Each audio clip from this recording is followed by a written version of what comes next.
Welcome to the Black Roots of British History, the podcast where we explore the rich and diverse history of Black people through the ages. If you're like me and have a passion for history, grab a shovel and join us as we dig deep into the foundations of Black British history. The purpose of the Black Roots of British History podcast is to open our eyes on Black British history that tends either not to be shared quite freely, or it tends to be looked over and not looked into enough.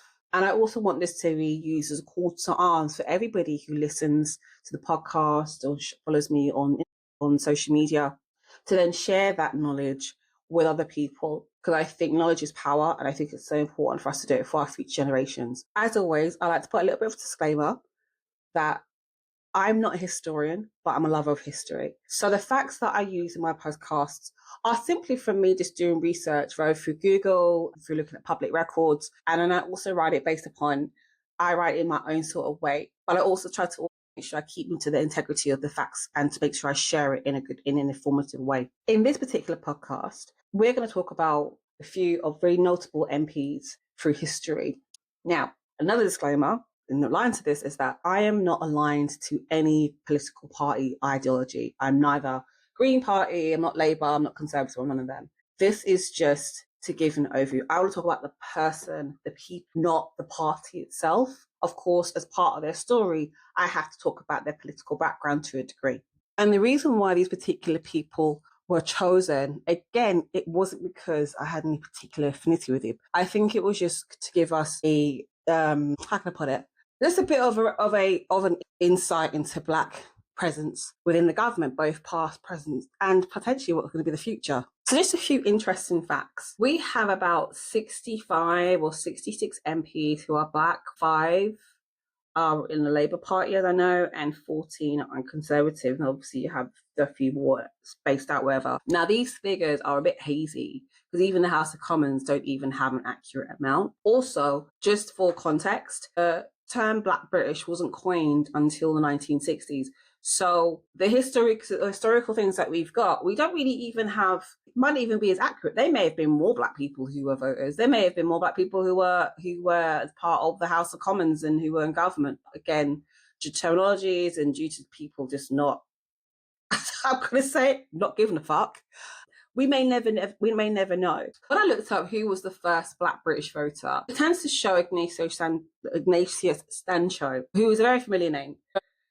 He was born as a slave, came over to England. We don't know when he was born. He became very, very good at writing. He loved to write music. He was a man of letters. And when his boss, or his employer, whatever you call it, died, he inherited a nice amount of money. And with this money, he was able to gain his financial independence. And through having his financial independence, he was able to create his own household. And by having your own household, he was able to go into 74. Another fact about Ignatius is that because of his love of writing, he became a composer, and he was the first African to have some prose published in England. In about 2024, in October, there was a Guardian article that was reported that a landlord called John London was the actual first person to vote in 1749, which was 25 years before Sancho.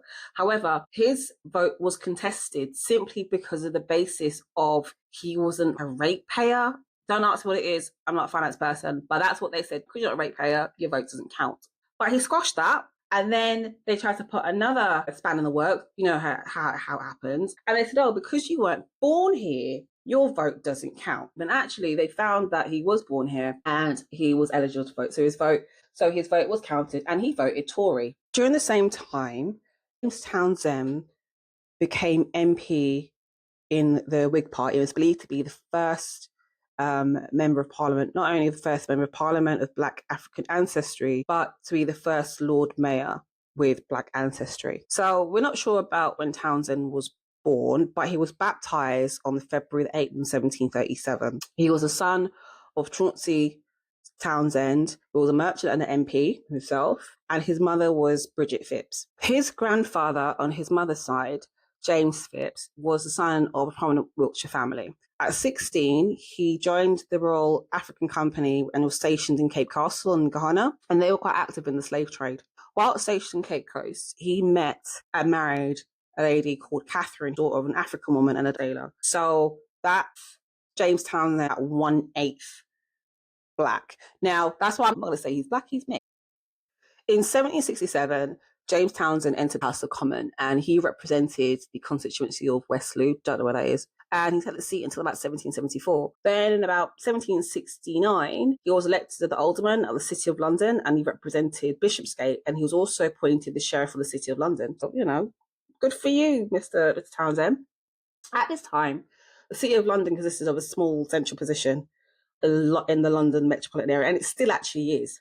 Then in 1772, so this is roughly about the same time that Ignatius Sanchez hadn't even got the right to vote at this time. But again, this is now about 23 years after Jack London was given the right to vote. He then ran against a guy called John Wilkes who became first in election, but he realized there was a bit of an anti-Townsend coup because of his race, and that's why it was rigged. Anyway, he went to run for election again a few years later in about 1782, which was quite nice. But, you know, not long after, about 5 years after, he died at his estate in Bruce Castle in Tottenham. He acquired Bruce Castle through his marriage through a woman called Henrietta Rosa Duplessis. They had 2 children, Henry and a daughter called Henrietta Jemima. Now, you're going to probably think, what, this is unrelated, but please follow me when I talk about this. So women weren't given the vote until 1920, and that was really due to the stoic efforts of the suffragettes. And I remember at school, we were told about really notable suffragettes. So, like, for example, Emmeline Pankhurst, Millicent Fawcett, and Alice Paul. However, there were actually some black suffragettes and activists that played a really, really vital role and who've been overlooked. And I'm talking about figures such as Sarah Parker and Adelaide Knight, who don't really give their flowers. And I'm thinking about maybe possibly doing a separate episode about the black suffragettes, or just kind of posting stuff about it on my social media if you're following me. But anyway, I don't believe, if it were not for Sarah Parker Redmond and Adelaide Knight, Diane Abbott and Kemi Badenoch and all the other black female MPs that are in existence, past, present, and potentially for the future, I don't think they would be there. But I definitely have to say that Diane Abbott has earned the title Titan when it comes to the MPs. So who is Diane Abbott? Diane Abbott was born in September of 1953 to Jamaican immigrants. She attended Harrow County School, then went on to go to Cambridge to study history. She worked for the head office from about, I think, 1976 to 1978. And then she had a time she spent working with Thames TV as a research and report between like 80 and 85. Between that, she went on to work for the Great London Council as a press officer under Ken Livingstone. So between the roles at Thames and Great London Council, she also was elected as councillor for Borough of Westminster. That was in about 1982. And she sat on as councillor for 4 years. It was in 1987 that she was elected to Parliament as MP for Hackney North and Stoke Newington, which made her the first black female MP to be elected to the House of Commons, which I think is great. Now we're going to fast forward to like 2010. So she ran for Labour leader role in 2010, and this was around the time where I personally think that Labour was sort of in the how can I put it, in the wilderness. It was post Tony Blair. She ran, and unfortunately, so she came last. She got like 7.26% of the votes. I think she needed 33 to run, which she did. She got 33 votes, and then she came last. But under Edmund Abanda, she was apparently Shadow Minister for the Public of Health, which she did for about 3 years. And then about 3 years later, she was sacked by the same person and replaced with a white lady. Bit odd, but anyway. Fast forward now, in 2016, she became the Shadow Home Secretary. And to be honest, in my personal view, she kind of fumbled the ball. So there was 2 examples that really stood out for me. First example was a support of the IRA, followed by a really crucial Sky News interview that she had. And they asked her how she would protect the UK against terrorist attacks. And she really couldn't even answer the question. However, it was understood at the time she was diagnosed with diabetes at the time. So you know what? I'm going to give her a flask. You've been given this really high pressure job. I personally think sometimes, you know how journalists are, they're really in your face. That's the job you pick. You're doing a lot. And I think this is the experience for a lot of black women in the UK and everywhere. We are the ones that are carrying so much. We're working, we've got our health going on, having kids, managing the house. We still kind of try to keep it together. And I can imagine that this is such a high profile job that is out there in the public, you can't really have that. They don't give you that time to have grace. And I know for a fact, again, as a Black woman in politics, that they were just looking at that to say, yeah, we want you to mess up. That's my personal opinion. Fast forward to 3, she wrote a response to an article about travellers, Jewish people, and Irish, and in terms of the level of racism that they face. She wrote back and said that they don't face the same level of racism as Black people. Now, in my own opinion, I think all different demographics face racism, but yes, in a different way. However, being that she's quite out there, the Labour Party went mad and then I told her that she couldn't actually run for Labour leader for 2024, which was a bit crazy. But I think it was also at the time where Labour were accused of being anti-Semitic, I think. In 2024, there was two incidents. This one really irritates me. So in 2024, there was a donor called Frank Hester. And in 2019, he said that Abbott made him want to hate all Black women. And it came about and said she should be shot. Anyway, there was also another issue, literally in the same damn month. Like, you can't give Diane Abbott a break. Prime Minister's questions talking about race. Remember, I think everybody must remember this, where she stood up about 46 times in 38 minutes and she never got a look at him. I'm talking about race. There's a Black lady in the room and you just ignored her. Thank you, Mr. Lindsay Hall, for doing that. Anyway, but you know what I really love? I really love the support that she got from a lot of notable Black British people. So basically what happened was that I think she lost the whip role, and then they restored it to her. And then Henry, Gary Young, Adrian Lester, Kristen Harriman, who wrote this open letter to the government claiming that the Labour Party indecisive about where Diana fits into the Labour Party, and we think it's always stemmed from racism. I think that too. This was also supported by a Ford report that was done about the separatism and the factionalism in the Labour Party, and that was actually encouraged by Keir Starmer. Weird, right? Like, anyway, but it's not all doom and gloom. As of 2024, Diane Abbott not only has she been the longest serving Black MP, but she has also been the longest serving female MP, which has made her the mother of the house. There have been times where she's fumbled the ball, absolutely, but there has also been times where I think she has really stood up and and I love her for that. She has also inspired other Black females to get into politics. And when they say your parents want you to do better, I think that the closest we have got, I believe, as Black people right now, in terms of even a prime minister, is in the form of Kemi Badenoch. Now, I know some people are fans of hers, but yet the experience and the racism that's in the Labour Party kind of shows that that it's just not working. I think it's just all talk. Whereas with Conservative, we've had Rishi, as I call him, Rishi, who has become the first brown prime minister, and now we've got Kemi Badenoch, who I think could be potentially the first Black female prime minister. So who is Kemi Badenoch? Kemi Badenoch was actually born Olukemi Olufunto Adegoke, 2nd of January 1980 in Wimbledon. Her mum was a professor and her dad was a GP. And she spent most of her time between the US and also in Nigeria. And she's actually related, sort of like first cousin once removed, to Yemi Osinbajo, the former Nigerian vice president. She said that she had a really tough upbringing, even though she was middle class in Nigeria. There were some times where they had no electricity, and that she had experienced some poverty. She came back to the UK in about 16, and then she went on to study. Now, we have this assumption that politicians are smart and they get really great marks at school. No, she got, I think, what did she get? Yeah, she got worse than me. She got B in biology, B in chemistry, and D in maths.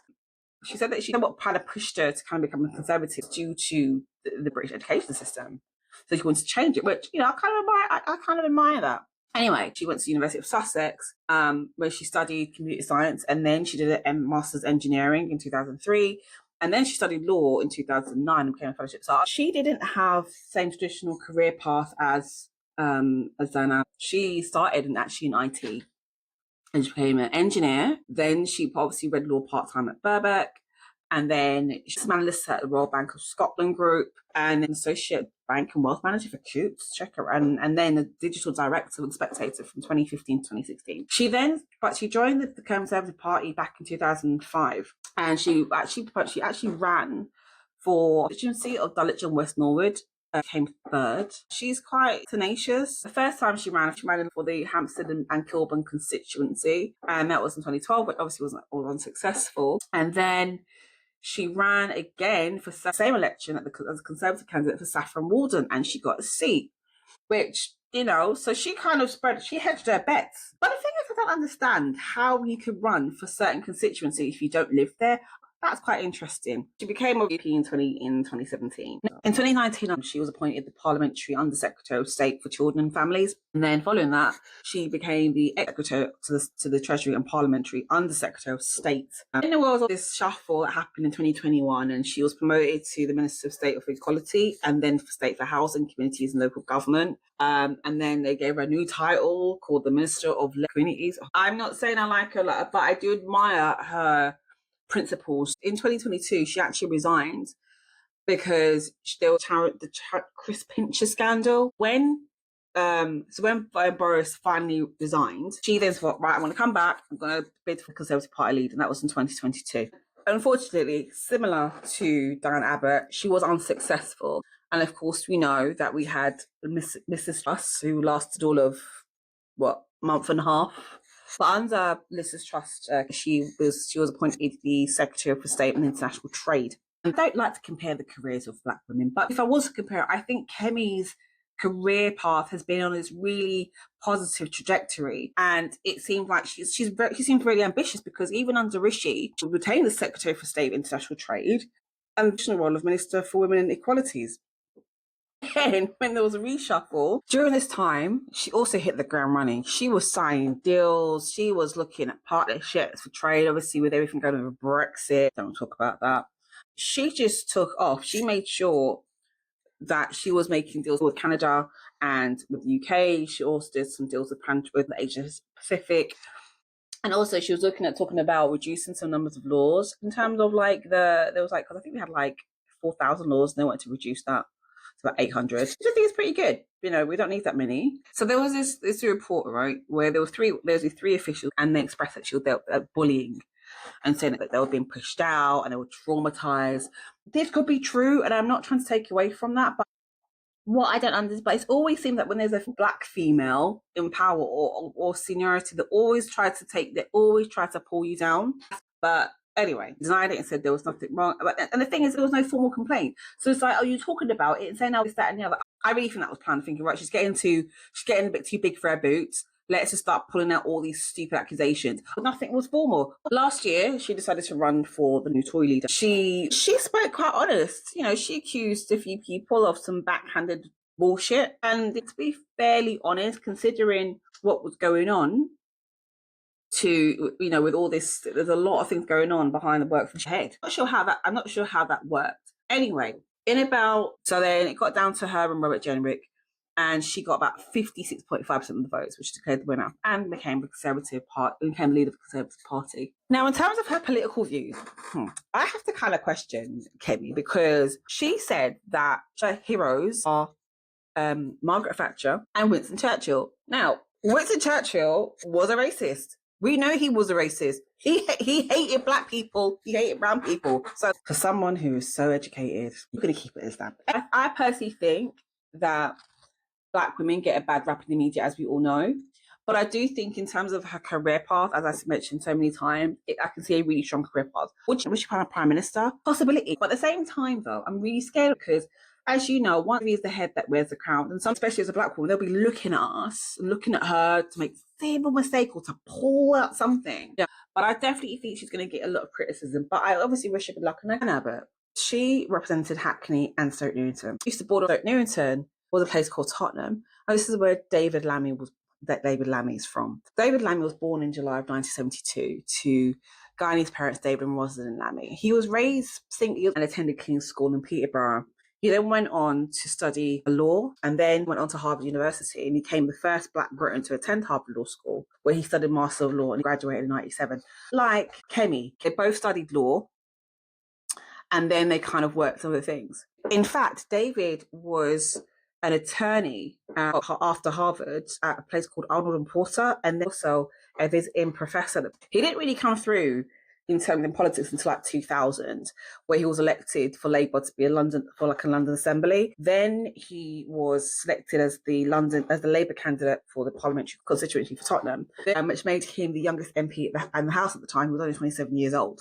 Through his Labour career, he has been the Secretary of State in the Department of Health. He's also been the Secretary of State for the Department of Constitutional Affairs. He was also the Minister of Culture, the Department of Culture, Media and Sports. Then he was also the Minister of Higher Education. When we talked about where Diane Abbott wanted to become the leader of the Labour Party, he actually nominated Diane Abbott. And he said the reason why he nominated was because he wanted to have diverse culture in the but then he nominated David Miliband, which is the guy whose brother is Ed Miliband. It's so messy. Anyway, fast forward to 2014, and he was actually put his nomination in to be the London mayoral candidate for 2016. He got about 9.4% of the votes, and he came fourth, so behind Steve Khan, Theresa Jowell, and Abbott.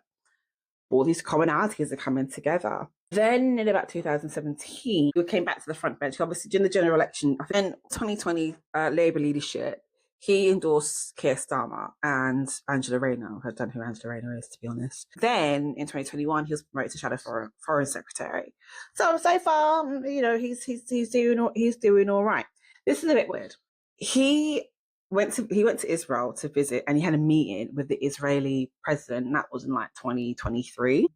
And then he basically said that the Israeli strikes the refugee camp could be legally justified. Then in China, in 2024, he said he refused to visit. He refused to label China's persecution of the Uyghur ethnic as genocide. When Diane Abbott has said anything, oh my God, she's been basically vilified. So it's like, as a black man, okay, you can say certain things and you're okay. As a black female, again, you're getting lambasted, even though she has been the longest standing black MP in history. First year, he supported Diane Abbott's nomination for leadership of the Labour Party. Then he did a U-turn and turned around and he voted for Miliband. I'm like, what is wrong with you? What is wrong with you? Do I personally want him to be the next PM? No, I don't.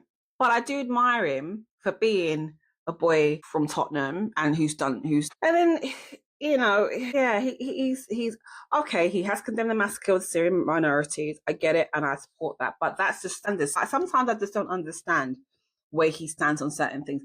And I'm going to keep it as that. And I'm going to keep it moving. David Lammy isn't this the only MP to come out of Tottenham. In fact, I don't believe that David Lammy would have had his start in politics were it not for this particular MP called Bernie Grant. Everybody must have heard this guy. He was a titan. He really, really was. Bernie Grant was born Bernard Alexander Montgomery Grant, such a strong name, in 1944 in Georgetown. Both his parents were teachers. His dad was a headmaster and his mum was a respected teacher. In about 1960s, they came over to the UK. In fact, they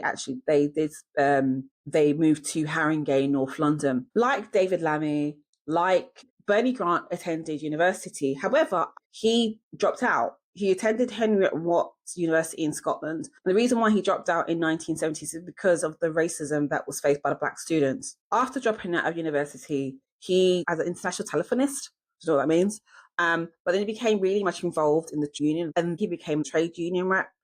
He then went on to find the Black Trade Union Solidarities movement. He also joined the Labour Party in 1973. It was in 1985 that he became the leader of the Haringey Council, which made him the first ever black person to hold a position in Europe. Not just in the UK, Fast forward to 1987, he became one of the first black MPs with Diane Abbott at the time. And what he was noticed for was wearing the African dress at his first open state, which I think is really cool. Whilst he was working in Parliament, he still continued to fight for equality. Whilst he was there, he also founded the Parliamentary Black Caucus, which is similar to the black movement in the States. And then he founded the Standing Conference on Racism in Europe in 1990. He then also established the African Reparation Movement in Britain. He went on to find the Global Trade Center.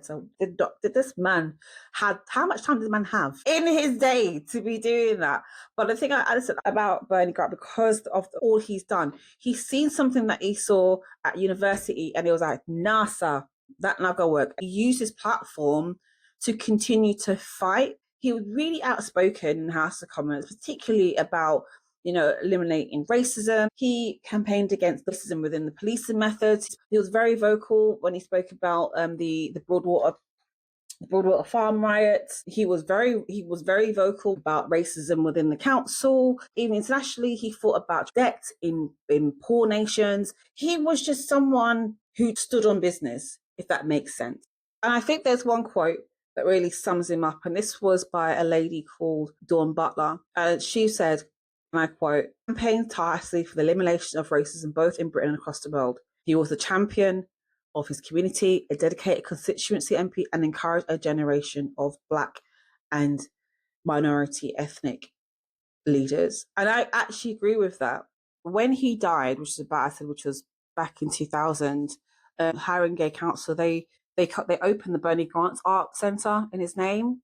There was also a blue plaque organised by the Nubian Jack Community Trust. There's also a portrait of Bernie Grant in the Parliament, actually. Also, if you listen, 3,000 people turned up at his funeral. That's definitely saying something. So I salute to Bernie Grant. Our last MP, not only has he got a lot in common with some of the previous MPs that I've spoken about today, but I have something in common with him. He was born in Grenada, and my mum is actually from Grenada. He founded a lot of different organizations like Bernie Grant, and also like Bernie Grant, whilst he was studying, he witnessed a lot of things that inspired him to get into politics. He was the first minority to represent Stoke Newington and Hackney in 1973. So this was way before even Diane Abbott had that seat.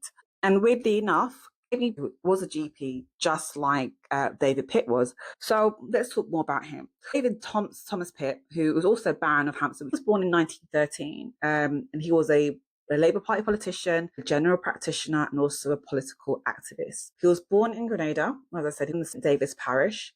And then in 1932, he won a scholarship and was able to study abroad. So he went to study medicine in Edinburgh. And that is when he saw some social issues. He witnessed the poverty amongst the working class. And he said, and I quote, "It was the slums of Edinburgh as much as in the Caribbean that he became convinced of the links between poverty, disadvantage, and ill health." Then that's when he joined the Labour Party movement. His fight for social justice didn't stop in Edinburgh. In fact, when he returned back to the Caribbean and he became a district medical officer in St. Vincent, he still was fighting for justice. He then went on to be a house physician in San Fernando Hospital in Trinidad. And whilst he was there, he decided to not only open his own practice, but also he was elected to the San Fernando Borough Council. A few years later, in 1943, he founded the WINP, which is the West Indian Nationalist Party, which is a socialist party that wanted to deliver political autonomy. So what the party wanted in particular was for Trinidad and Tobago to have their own government, and also for nationalisation of commodity industry. He then came back in 1947 to Britain, and he settled in London, and he opened a medical practice. And he treated both Blacks and white. About 12 years later, he was the first person of African descent to become a parliamentary candidate, and he stood for the Labour Party in North London constituency of Hampstead. And during this time, he was getting death threats, and so did his family, but he still decided to run. So what that just did is just gave him more oomph to say, okay, fine. You can be racist to me. You can defeat me. It doesn't mean that I'm down and out. I'm still going to find something. And that's what he did. And I really, really admire that. And he was elected to the London County Council. As I said, he was the first minority member to be elected in that position. He also was the chair of the Greater London Council in 1974, making him the first Black person to be chair of the GLC. But he didn't stop. He wanted to be elected again, where he ran for Labour Party candidate in Clapham, even though he already had a safe seat. However, there were people sending out these anonymous leaflets saying, if you desire a coloured for your neighbour, vote Labour. Unfortunately, he lost. And of course, there was a lot of racism around that time. In fact, it was a bit more obvious. But he didn't stop. He wasn't down and out. He was actually recommended by Harold Wilson, who was the Prime Minister at the time, to the House of Lords as a life peer. And he was then created Baron Pitt of Hampstead, not just of Great London, but Hampstead of Grenada, around the 3rd of February 1975. And he was actually the second peer of African descent to get this, after a person called Sir Leary Constantine, who, because of his position, he was able to play a really leading role in the Race Relations Act in 1976. And he was very, very, very outspoken about it. He said that some people described him as a black radical, because suggesting that more ethnic minorities should apply for the police force.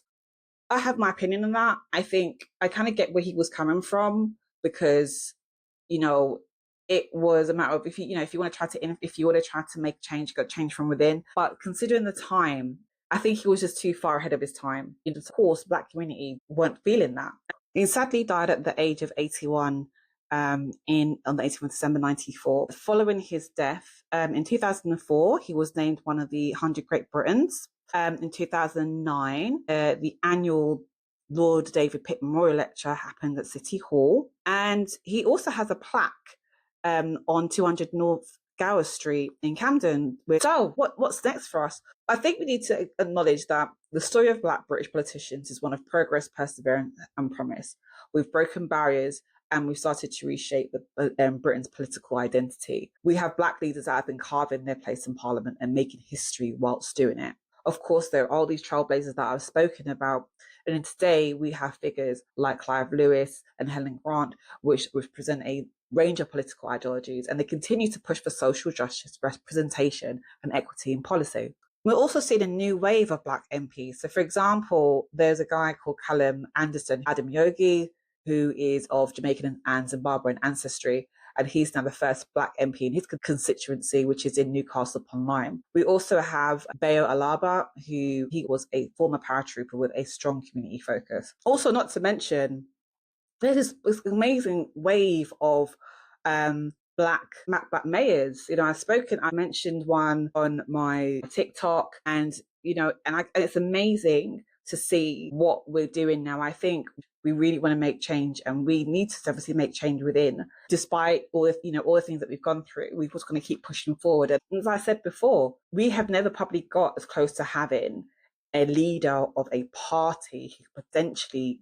be elected to be our next Prime Minister, and Kemi Bates. As I said, we've seen so I decided to do a bit of research, and I asked actually ChatGPT, will Britain ever see a Black Prime Minister? They said the odds used to be slim, 1 in 17 million for a Black child in 2016 compared to 1 in 1.4 million for a white child. But those odds are shifting, with Rishi Sunak paving the way as the first UK's Prime Minister of non-colour, and as I said, Kemi Bates not becoming the first Black woman to lead the Conservative Party. The path to the top is more visible than ever. Public opinions is also changing. We see voters that aren't increasingly focused on leadership and competence and that, less on race, while representation at the top remains elusive. So it no longer feels impossible, like only a matter of time.